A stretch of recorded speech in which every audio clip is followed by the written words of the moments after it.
Okay, I am back with part 3 of our NG series, and today we are going to do gavage and enteral feeding. So we're going to demonstrate that procedure on Mr. Smith. The first thing that we want to do is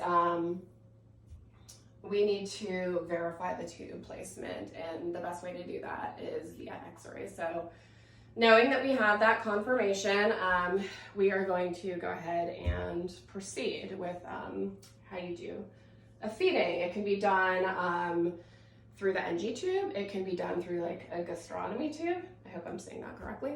And this handy little vacuum cleaner is going to serve as our feeding pump.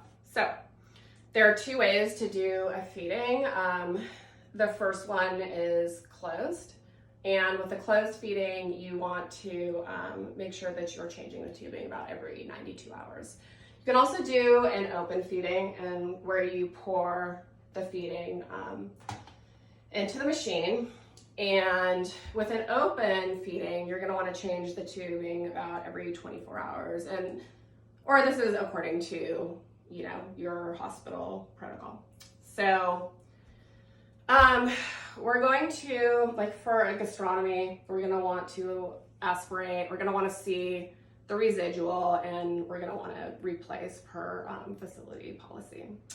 So before we start, what we want to do is we want to thread the tubing, and it would basically be like if I were hooking up an IV.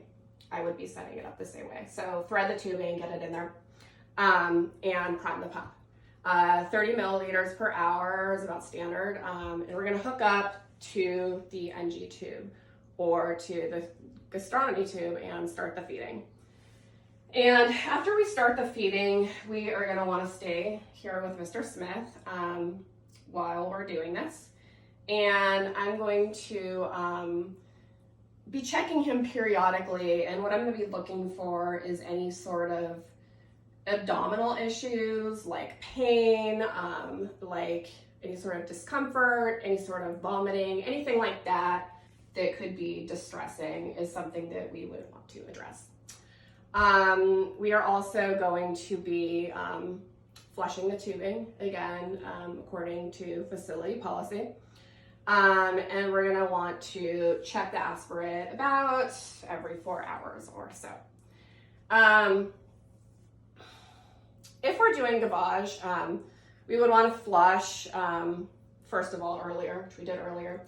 But if we're doing gavage, which would be like with charcoal or something like that, we would want to push in and pull out and measure that difference. And what that will tell us is what the output is. Once the tube feeding is started, again, we want to check periodically, and we would want to aspirate, give free water, and that would be it, I believe, to conclude part 3. I don't think I'm missing anything, but I'm going to go back and check on that. And that's it.